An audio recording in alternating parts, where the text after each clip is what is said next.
Question 2. Right, this looks like it's going to be a question involving circle theorems. And straight away I can see I've got a quadrilateral there, so I'm thinking about opposite angles in a cyclic quadrilateral, adding to 180.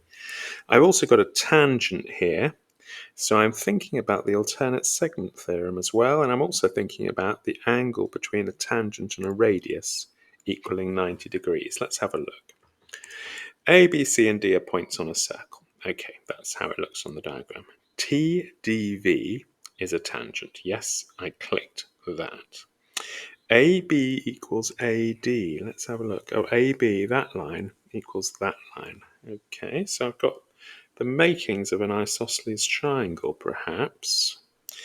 Right, angle ADT is 90. Yep, is 71. Yes, that's marked. Work out the size of angle BCD. Right, this angle BCD, that is my target angle there. Okay.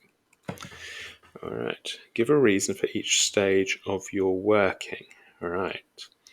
Well, I've got the tangent there, haven't I? So if I were to draw a line from B to D, then I could use the alternate segment theorem. Look, that angle and that angle would be equal, wouldn't they? So my first piece of working is going to be that ABD equals 71, and I shall say alternate segment theorem. Okay, now that angle there then is 71. Right, so that means that this angle is also 71 because, of course, that's an isosceles triangle. So I'm going to say BDA equals 71 equals ABD isos triangle. Now, I can work out this top angle now. That angle there, can't I? Because that's angle DAB. That's going to be 180 minus the 71 minus the 71, because there are 180 degrees in a triangle. So that gives me 38 for that.